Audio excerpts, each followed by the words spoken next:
Même Dieu ne nous demande pas d'être parfaits, Tout au à fait. final. Ouais. Mais nous, les humains, on s'efforce à être parfaits. La société exige tellement de nous, en tant que femmes, en tant que parents, qu'au final, on vit la vie des autres. Connaître.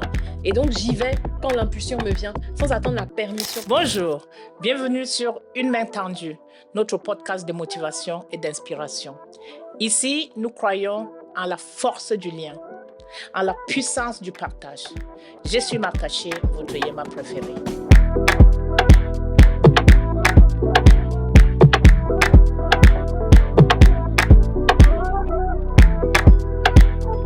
Salut Yema, mais où est-ce qu'on est aujourd'hui là?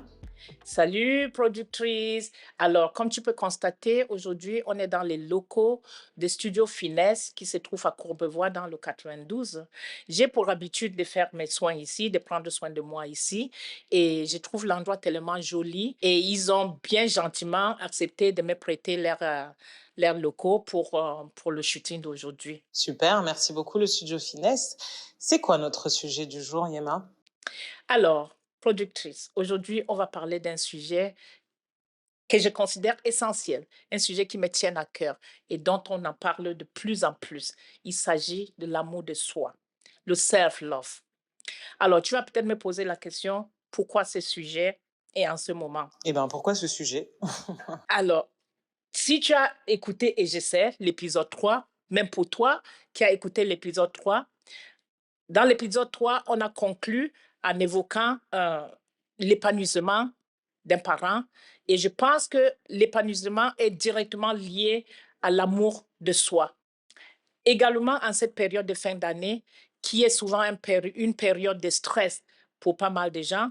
D'ailleurs, il y a une étude américaine qui dit que 38% des parents sont stressés ou d'adultes en général sont stressés en cette période de fin d'année. Je pense que l'amour de soi peut très bien nous aider à bien vivre cette période.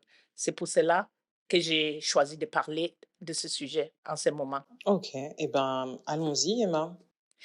Et tiens-toi tranquille, pour l'épisode d'aujourd'hui, je ne suis pas seule.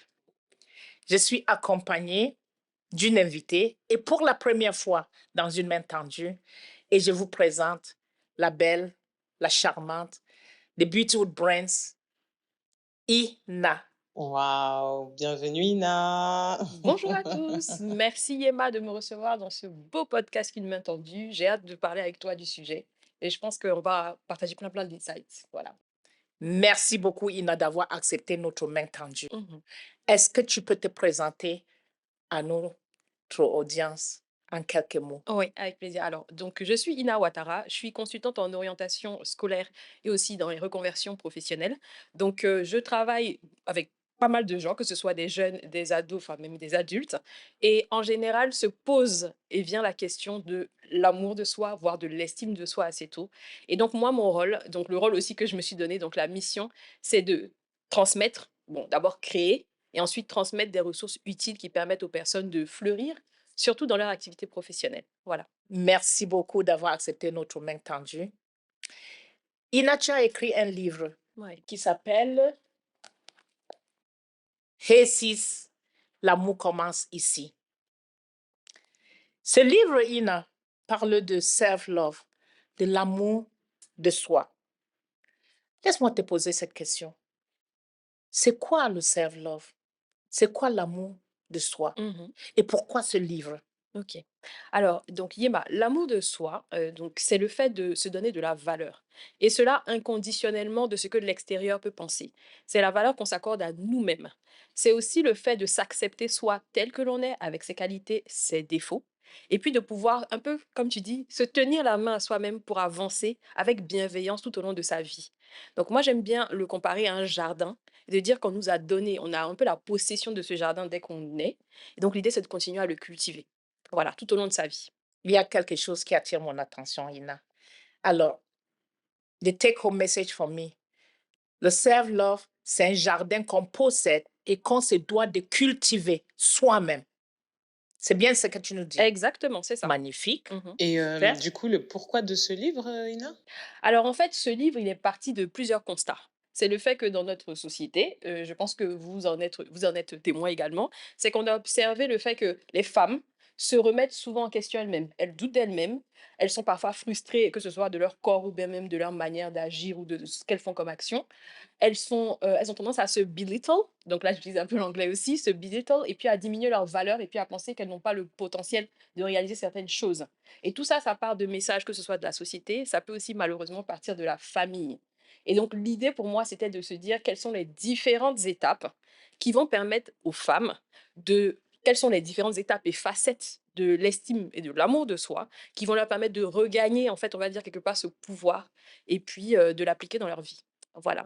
Donc, tu as beaucoup insisté sur les femmes, mais qu'en est-il des hommes, Nina? Alors, j'ai envie de dire que, étant une femme et étant entourée de femmes aussi, c'est plus évident pour moi de me projeter et de comprendre finalement qu'est-ce qu'elles attendent. C'est notamment aussi celles que j'accompagne finalement le Le plus. plus, ok. Et donc, je comprends peut-être un peu mieux leur philosophie. Et donc, ça me paraissait plus simple de parler de cet aspect-là. Sachant que, bien sûr, l'amour de soi, c'est universel. On est tous Effectivement. concernés. Je pense que les hommes peuvent en tirer des enseignements s'ils veulent.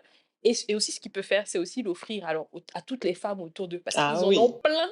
Hein? Et donc, pour Ça, c'est Noël, comme vrai. tu as dit, Yema, il faut Absolument. faire plaisir. Voilà, aux femmes autour de dans notre vie. Et toi, Yema, c'est quoi ton point de vue sur le self-love, l'estime de soi, en fait? Alors, productrice, je relate complètement avec ce que Ina a dit, le self-love. Euh, il est vrai que la société exige tellement de nous, en tant que femme, en tant que parents, qu'au final, on vit la vie des autres, on ne vit pas notre vie à nous.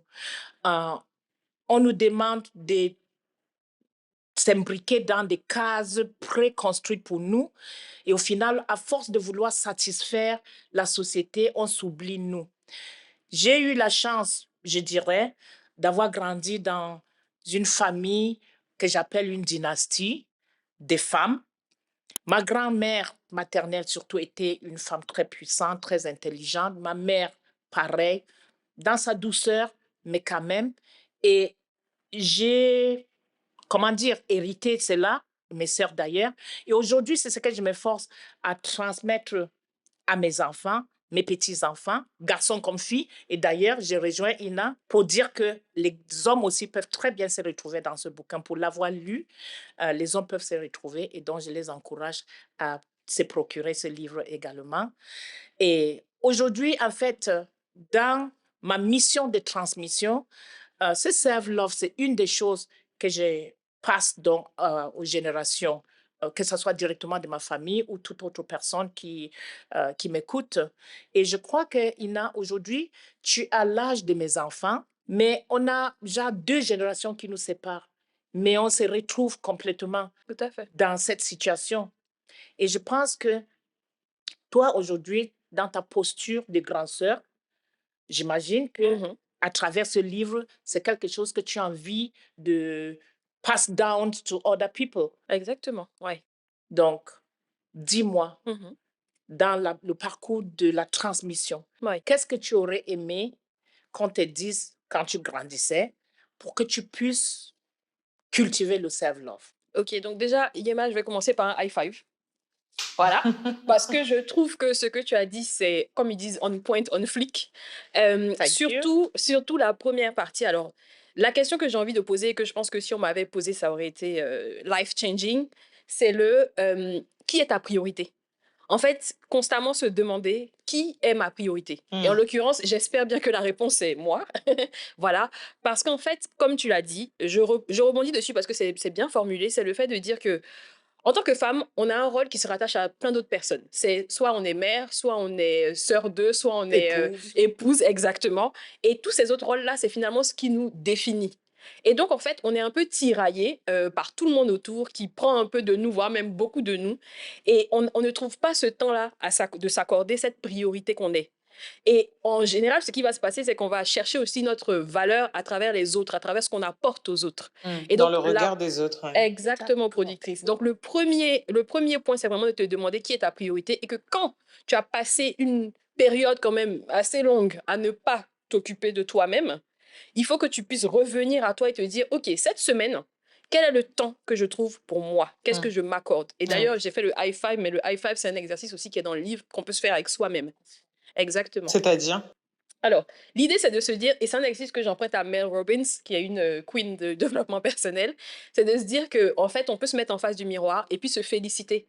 Je me regarde, je me fais un high five, donc vraiment, il faut taper, Littéralement. littéralement, il faut Ok. taper dans le miroir et puis se dire des paroles rassurantes, valorisantes, bienveillantes, se dire cette semaine, j'ai assuré ça, ou bien même si on n'a pas assuré, je me suis J'ai fait de battue. mon mieux. Ouais. Exactement, Ok. j'ai fait les efforts pour y arriver. Et même quand tu te réveilles le matin, ça peut être aussi un moyen de te booster.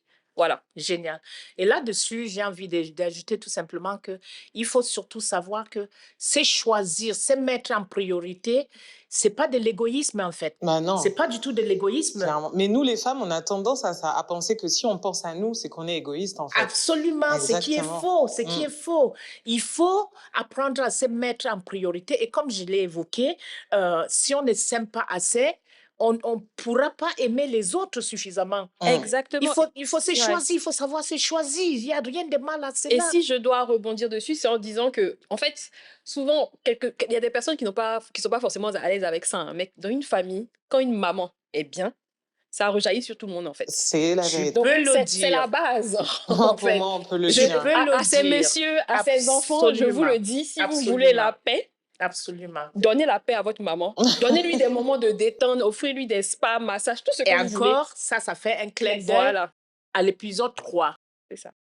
Une bonne maman, un bon parent, c'est une maman épanouie, c'est un parent épanoui. Mm. Donc, laissez votre parent qu'il soit épanoui pour mieux vous aimer. Donc, le mythe du parent qui se sacrifie, de la mère qui ne prend pas soin d'elle, qui est là, donc voilà, c'est faux en fait. Oui, Pourtant, c'est productrice. avec ça qu'on a Mm. été bercés limite. Hein. Les films nous ont vendu Ouais. l'héroïsme des mamans qui s'oublient, alors que non. Ouais. Je ne dirais pas Ou que des c'est femmes qui absolument s'oublient faux, tout mais court. c'est inutile. C'est inutile parce que à force de se diviser, de se partager par-ci, par-là, on finit par être partout et nulle part en même temps, en fait. Exactement. Donc, vraiment, c'est donner la priorité, c'est Ouais. pas de l'égoïsme. Charité bien Notez-le. ordonnée commence par soi-même. En tout cas, très bon point, Ina. Et donc, voilà, tu en as d'autres points aussi comme ça, d'autres choses que tu aurais aimé. Ouais. Super. Exactement. Alors, le deuxième t'écoute. point, ce serait que l'amour de soi, ce n'est pas que du self-care. Ça veut dire que quoi? Parce qu'en général, quand on pense à l'amour de soi, on pense je prends un bain moussant, je vais faire ma manucure, je vais m'occuper de moi, surtout de mon physique, je vais même faire du sport. Mais en fait, ce n'est pas que ça. Au-delà de ça, il y a tout l'aspect psychologique, tout l'aspect émotionnel, et puis l'aspect mental. Et malheureusement, en général, on a tendance à oublier ça parce que bon, quand on est ado, par exemple, on veut se faire joli, etc., on oublie tout le reste.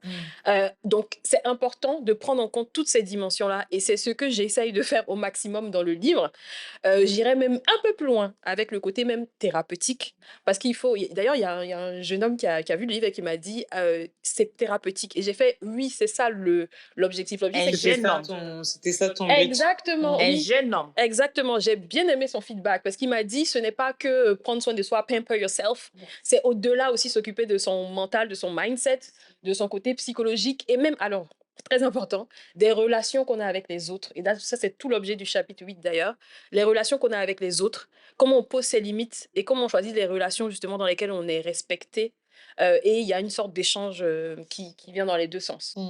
Moi, j'ai envie juste de rebondir sur quelque chose que tu as dit. C'est thérapeutique. Ça veut dire quoi? C'est que je dois aller consulter Alors, un psychologue, un psychiatre, quoi? Qu'est-ce qu'il faut justement, qu'on fasse? ça, c'est un disclaimer que je fais dans le livre. Ok. Je dis, si vous avez besoin de... Moi, je suis pas psychologue. Hein. Donc, concrètement, quand on a besoin de quelque chose de plus poussé, de l'estime de soi qui a vraiment à travailler par rapport à des traumas ou des situations qu'on a eues dans son enfance, là, il faut aller voir un psychologue. Par contre, le livre donne des outils pour commencer à cheminer du coup sur le chemin de l'amour de soi. Ok. Et donc, en fait, je dirais pas que c'est thérapeutique, mais c'est le feedback qu'on m'a renvoyé. Ok. Moi, personnellement, c'est pas quelque chose que j'avais pensé. D'accord. Mais c'est ce qu'on m'a renvoyé. Ok. Et je me suis dit, ah, comme quoi, ok, je suis allée même un peu plus loin que ce que je pensais. Donc, donc, ce jeune je homme, sais il que est je prends allé ta question. consulter, ou en tout cas, ça lui a donné envie d'aller consulter, c'est ça que... En fait, ça, malheureusement, peut-être qu'il ne m'a pas dit parce que, voilà, vous savez, les gens, ils partagent pas toute leur vie et c'est Absolument. normal. Absolument. Mais l'idée, c'est de se dire, moi, j'aimerais bien même, en fait, si on me demande, que les gens aillent jusqu'à cet exercice-là. Ok. Parce que je pense qu'on a tous des choses à débusquer. Après, si on veut commencer quelque part, c'est à ça que sert le livre aussi. Voilà. Et on n'en est pas tous obligés d'y aller, mais c'est recommandé si on Ok. ressent le besoin. Très Super. bien. En fait, Ina, ce que tu dis est tellement vrai. Et j'aimerais juste rebondir sur ça, le fait que self-love n'est pas self-care, pour faire cette distinction en disant que le self-love, en fait, est beaucoup plus profond que le simple fait de prendre soin de soi. Le self-love est beaucoup plus intérieur. Le self-love te donne la permission de faillir. Le self-love te donne la permission de dire « je ne connais pas tout » et de demander de l'aide. Le self-love t'autorise même carrément à essuyer des échecs. Tu es humaine.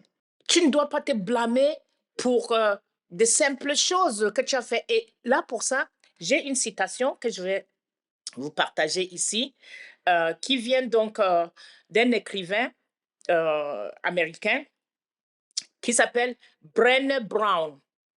Et Brené Brown nous dit ceci dans son livre qui est intitulé The Gift of Imperfection. Elle dit carrément que s'aimer, c'est avoir le courage d'être imparfait. C'est Brené Brown qui nous dit cela. Donc, il faut se dire que même Dieu ne nous demande pas d'être parfait au final. Ouais. Mais nous, les humains, on s'efforce à être parfait. Dès qu'on fait moindre faux pas, on Flagelle, on a la peur de l'échec. ainsi de suite. Le self-love, ça va beaucoup plus loin que le simple fait de prendre soin de soi. Et je plus sois à ce que tu dis par rapport au fait que dans le chapitre, par exemple, 7, c'est de ça qu'on parle aussi, du fait de se pardonner. On a le droit à l'échec, ça peut arriver, l'erreur, on peut demander pardon, mais derrière, il faut aussi se pardonner soi-même, justement, pour mieux avancer. Ça fait partie du process. Absolument, absolument. Ok. Et donc, je poursuis avec un troisième point. C'est celui de se dire, si tu ne sais pas quoi poursuivre, pursue yourself. En fait, parce que si tu ne sais pas quoi poursuivre, si tu ne sais pas quoi faire ou que tu n'es pas clair sur ce que les gens appellent souvent la mission de vie, le purpose. Voilà. Donc, et d'ailleurs, tu en as parlé, Yema, dans ton précédent podcast. Exactement. Donc, l'idée, c'est de se dire, si tu ne sais pas, actuellement, tu es un peu perdu, tu ne sais pas où aller. En fait, j'ai lu ça quelque part et puis ça m'a inspiré, vu que ça tapait aussi à sur ce dont parle le livre. Je me suis dit que c'est intéressant de se dire, ok, peut-être qu'en ce moment, je suis perdue, je ne sais pas ce que je dois faire, je n'ai pas la suite, on va dire, de mon parcours qui est clair comme de l'eau de roche, mais peut-être que là, je vais essayer peut-être de manger sainement, d'avoir un corps sain, donc de m'occuper de moi, de prendre soin de moi, de commencer par ça, de commencer par débusquer un peu qu'est-ce qui me pose des soucis actuellement, genre peut-être comme on va en parler, mais de le poser sur du papier, de se dire voilà ce qui me dérange, et puis prendre point par point pour essayer de voir qu'est-ce qu'on peut améliorer. Donc, c'est un peu plutôt que de poursuivre outside ou bien le monde extérieur, de revenir à soi et puis de se dire sur quel point là, moi, je peux avancer. Et il y a un petit exercice pour ça qui s'appelle la roue de la vie. Et la roue de la vie en coaching, on l'utilise beaucoup. C'est de dire, je prends les différents rayons de ma vie, que ce soit le côté financier, le côté relation, le côté famille, etc. Et puis, j'essaie de voir comment est-ce que je peux gagner un point de plus. C'est des points de 0 à 10. Comment est-ce que je peux gagner un point de plus sur chaque dimension de la roue? Si vous tapez roue de la vie sur Internet, vous allez trouver, bon, en plus de ça, il est dans le livre aussi. Dis ça, je dis rien. En fait, Donc, si on ne sait pas quoi poursuivre, on se poursuit soi-même. On devient notre but dans la vie, quoi. Exactement, on commence par ça. En quelque sorte, c'est aussi se dire, il faut s'écouter, en fait. Il faut, c'est un regard intérieur. Voilà, intérieur. Voilà, un regard introspection. Voilà. S'écouter soi-même au lieu d'écouter toutes les voix qui nous viennent de l'extérieur, qui ont souvent tendance à influencer nos décisions, nos actions et tout ça. Mais la fameuse petite voix, qui a beaucoup à nous dire. Voilà, qui a beaucoup à nous dire. Donc, en fait, c'est soi avant toute chose. On revient aussi au fait de carve out le temps pour soi. Je vais en parler après, mais c'est l'idée de se dire, il faut que je trouve dans ma routine un moment pour moi-même. Voilà. C'est le me time? Oui, c'est le me time. Le fameux me time. Et ce sera... Create your me time. Je reviendrai dessus après. Il n'y a pas de mal à cela. Exactement. Et en plus de ça, c'est l'occasion pour moi, justement, avec ce retour à soi, de rebondir sur le fait que il faut que les femmes, et du coup les hommes aussi, sachent qu'en fait, on aura plusieurs versions de soi tout au long de notre vie. Et donc, l'idée, c'est d'apprendre à se rencontrer, se re-rencontrer à chaque fois. que cela va arriver. Et d'accepter de changer. Exactement, Mhm. aussi. C'est un peu comme si on fait des resets à chaque fois. Et je pense Exactement. que plus jeune, on ne se le dit pas forcément, mais plus je grandis, et je pense que peut-être que toi aussi, plus je me rends compte que en fait, on doit se renouveler à chaque fois. Et ça veut aussi dire que quand j'avais peut-être 25 ans, j'imaginais que ma vie allait être, que j'allais avoir ceci, cela à 35 ans, et ce n'est pas le cas forcément. Ça peut arriver, mais Tout à quelquefois ce n'est fait. pas le cas.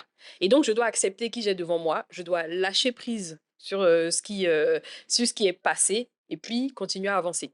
Mm. Donc voilà. Exactement. Et comme ce jardin dont tu as fait allusion au Mhm. tout début, qu'on se doit de cultiver soi-même, selon la saison de l'année, il y a des choses à faire dans un jardin qui ne sont pas forcément les mêmes que dans d'autres saisons. Donc, il faut accepter cela aussi. Exactement. Je suis d'accord. Génial. Mais du coup, Yema ou Ina, dites-moi comment est-ce qu'on fait pour s'affranchir de ce truc un peu guilt trap, culpabilité mal placée, enfin voilà, ce truc qui fait que on a honte limite de penser à nous. Alors, en fait, on est d'accord. Les autres font partie de l'équation. Parce que justement, il ne faut pas voir l'amour de soi ou l'estime de soi comme quelque chose où je suis moi contre le reste du monde. Ça, c'est Mhm. une injonction qu'on peut souvent retrouver.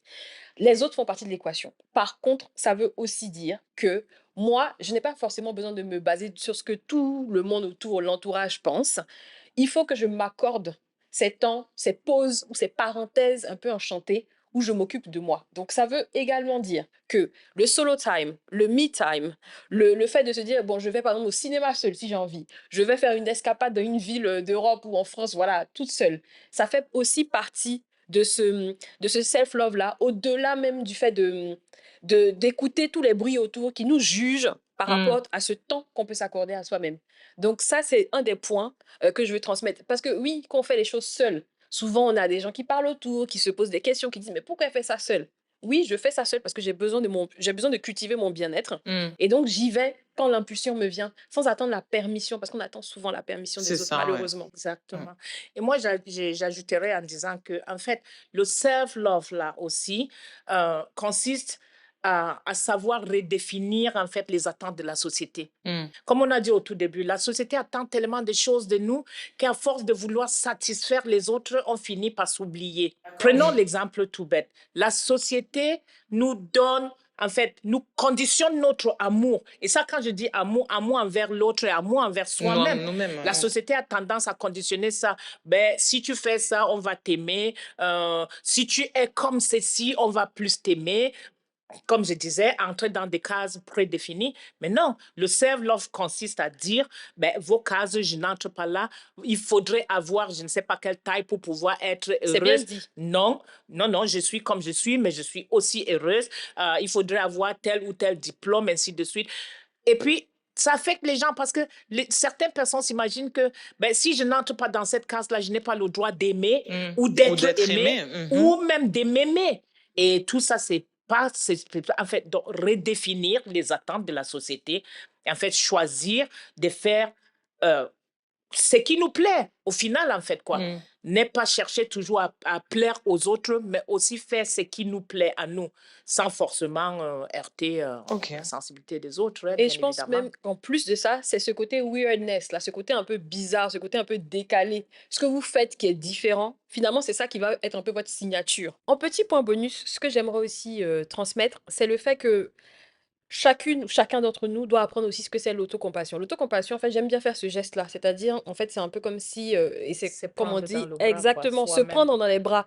Et c'est aussi pour ça que le mot meilleur ami, j'ai apprécié parce que j'ai écrit ce livre comme si je parlais à mon meilleur ami ou à ma meilleure amie. Mhm. Donc l'idée, en fait, en plus de ça, enfin, je le montre parce que ça y est, il y a cette image-là de se prendre dans les bras et je trouve que c'est vraiment important de se dire, si je la trouve, désolée, voilà, cette jolie image avec une Super. fille qui pourrait être nous, Mhm. toi, etc.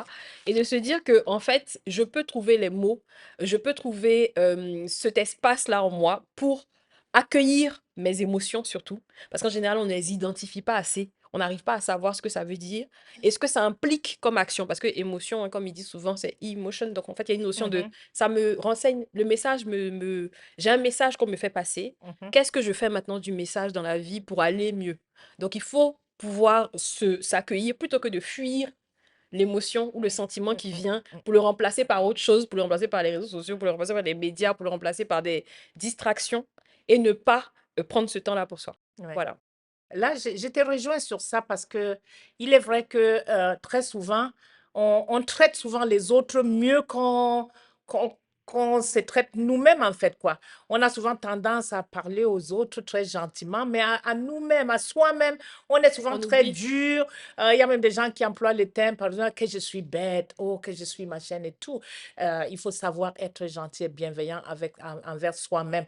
Il faut savoir traiter les autres avec la même bienveillance qu'on a pour soi-même, en fait. D'où Exactement. le fait de Et au début, ça va l'autocompassion. pas venir de manière spontanée, hein, c'est clair. Ça va venir au fur et à mesure. Mais l'idée, c'est de remarquer à chaque fois et puis de revenir sur ce qu'on s'est dit en remplaçant les paroles un peu au fur et à mesure. Je sais que dit comme ça, c'est Be hyper facile, hein, mais c'est intentional dur. about it. Exactement. Il faut Be vraiment prendre la intentional. décision, ouais, de dire Be stop, intentional. Ça, c'est très c'est important. ça. Prendre la C'est décision de très dire important. stop et de C'est remplacer par important. autre chose. Ouais. Voilà. Pour conclure ce riche échange, Yema et Ina, est-ce que vous auriez des conseils pratiques à nous donner pour que dès aujourd'hui ou dès demain, on se mette à cultiver notre jardin et à s'aimer soi-même? Ah oui, effectivement. Il s'agit vraiment de choses très simples, mais qu'on a tendance à négliger. J'ai 3 petits conseils à vous donner pour commencer dès demain à cultiver votre amour de soi. Mhm. Premièrement, la gratitude envers vous-même. Qu'est-ce qu'il faut faire? Prenez le temps de noter chaque jour les choses positives que vous avez acquis dans la journée. 3 choses, pas plus. Mhm. Voilà. Notez-le. Félicitez-vous pour cela. Deuxième point, entourez-vous de bonnes personnes. Quand je dis de bonnes personnes, bien évidemment, des personnes qui vous apportent des choses positives, qui vous élèvent. Il est connu que vous êtes la somme de 5 personnes qui vous entourent. Alors moi, je vous invite à faire une évaluation des 5 personnes qui vous entourent et vous allez peut-être avoir besoin d'en changer. De réévaluer ses amitiés, c'est ça? Oui, évaluer ses amitiés. Est-ce que ça correspond à ta vision de vie? Est-ce que ça te mène sur la direction où tu es en train d'aller ou Mhm. pas? On le sait, certaines amitiés, moi j'ai tendance à dire certaines amitiés te tirent vers le bas. Donc, aie des amitiés qui Qui t'élèvent, t'élève. qui t'élèvent. Troisième point, soyez bienveillant envers vous-même. Mm. Cultive des paroles positives pour soi-même. Parle à toi-même comme si tu parles à un ami que tu chéris. Sois pas trop dur avec toi, en fait, quoi. Félicite-toi quand il faut. Encourage-toi quand il faut. Et comme Ina l'a dit, prends-toi dans les bras. Et quand il faut. pardonne-toi. Et pardonne-toi. Si tu as besoin de te reposer, reconnais-le, repose-toi. Tu as le droit d'être imparfait. Et je vous laisse avec cette verset biblique. Aime ton prochain comme tu aimes toi-même. Alors, si tu ne t'aimes pas, tu ne pourras pas aimer ton prochain. C'est dans le livre de Marc. Et Ina, je te laisse bien sûr le mot de la fin.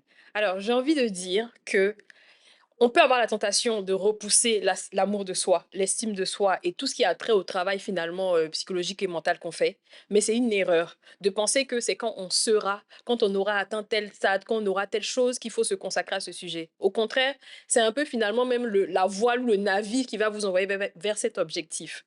Donc l'idée, c'est vraiment de se concentrer sur cet amour de soi pour mieux atteindre ou atteindre encore plus vite ses objectifs. Voilà. Merci beaucoup, productrice. Et merci à vous d'avoir écouté cet épisode d'une main tendue.